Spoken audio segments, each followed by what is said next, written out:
Fala galera, beleza? Fabinho aqui. Estamos iniciando agora o terceiro episódio da nossa série O Incrível Mundo do Paraquedismo. E como não podia deixar de ser, vamos falar sobre FQL, a modalidade mais popular da atualidade, chamada de Formação em Queda Livre. Mas você sabia que anteriormente o nome dessa modalidade era TR, Trabalho Relativo? Então essas e outras curiosidades logo após a nossa vinheta. Segura aí!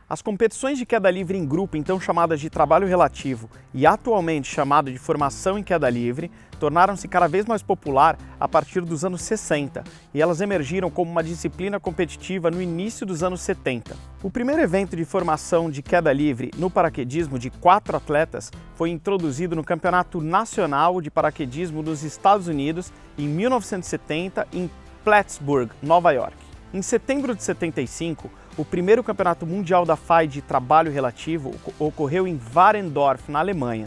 Os pools de manobras sequenciais de trabalho relativo de 4 e 8 atletas foram formuladas pelo IPC em 1976 e foram introduzidas como eventos oficiais no Campeonato Nacional Americano em 1977.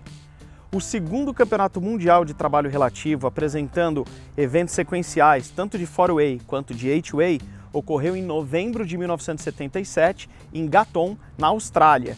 E olha que curioso, galera, o time Mirror Image dos Estados Unidos ganhou a primeira medalha de ouro na modalidade de 8-way.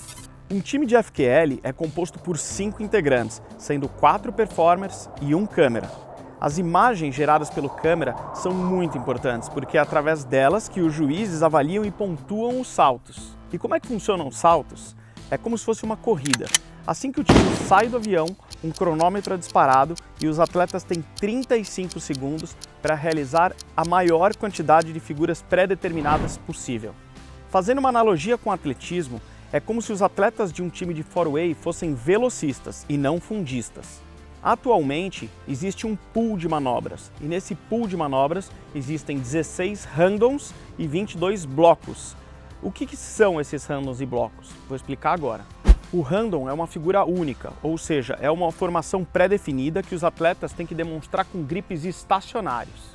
Já os blocos são figuras compostas, possuem uma figura inicial, uma transição obrigatória, sendo possíveis diversas variações individuais, em duplas, uma dupla e 2 solos, ou até mesmo em trio e 1 solo, e uma figura final. As figuras não necessariamente terminam da mesma forma que elas começaram. Os blocos valem 2 pontos cada, e os randoms valem 1 ponto cada. Atualmente, os times estão muito evoluídos nas técnicas de treino e as performances chegam a ser muito próximas umas das outras. Muitos times treinam tanto em queda livre como também nos túneis de vento. A vitória para um campeonato muitas vezes é definida nos detalhes, como por exemplo, na saída da aeronave. A saída é uma parte fundamental para um time de formação em queda livre, porque desde os segundos iniciais é possível marcar diversos pontos enquanto ainda no vento relativo.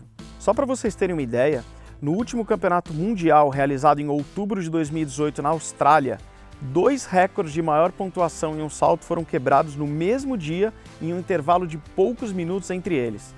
O recorde anterior de 56 pontos em 35 segundos havia sido registrado no Mundial realizado na Rússia em 2010. Então o time americano Arizona Airspeed bateu a marca anterior, emplacando incríveis 60 pontos nos mesmos 35 segundos. Mas foi aí então que alguns minutos depois o time belga Hayabusa configurou um novo recorde mundial com 62 pontos. A formação em queda livre é uma ótima escola de trabalho em equipe para toda a vida, auxiliando tanto na atividade profissional como na pessoal e social, porque o resultado do sucesso de um time lá em cima depende quase totalmente da sinergia e do preparo de tudo que se faz aqui embaixo. Outro aspecto muito importante do FQL é que existem posições fixas para cada um dos atletas. O Inside Center e o Outside Center são o meio da formação, são eles quem constroem as figuras. As pontas são o tail e o point. As formações são construídas em duplas, ou seja, o point é a dupla com o outside center e o tail é a dupla com o inside center.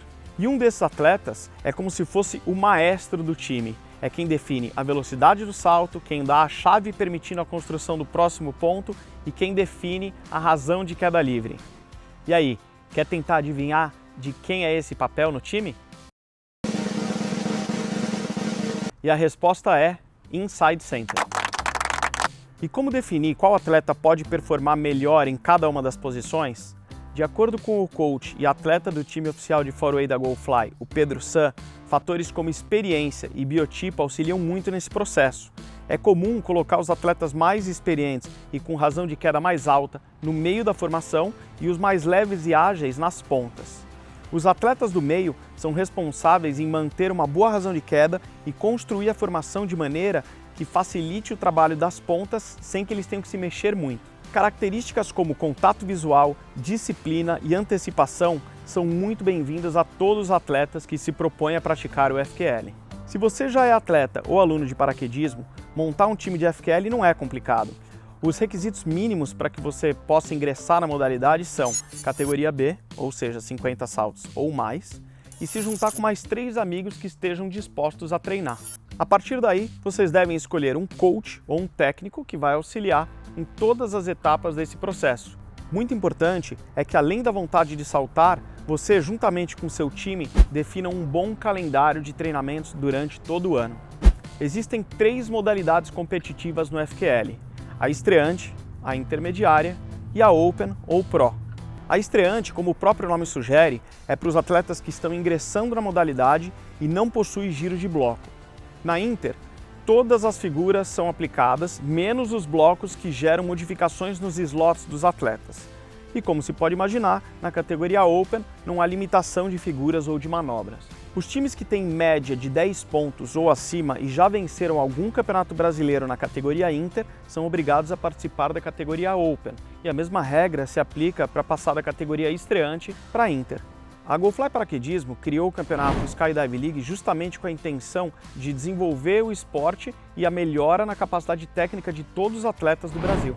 Então, se você gostou desse vídeo e se interessou pela modalidade, não deixe de nos procurar, porque nós temos o time oficial de FQL, o GoFly 4-Way Team, que tem excelentes profissionais dispostos a ensinar tudo sobre a modalidade para vocês. Então deixe o seu like, assine o nosso canal e ative as notificações para ficar por dentro de tudo que a gente posta aqui. E fique ligado, porque em breve vem o 4º episódio dessa minissérie incrível sobre as modalidades do esporte no Brasil. Um abraço!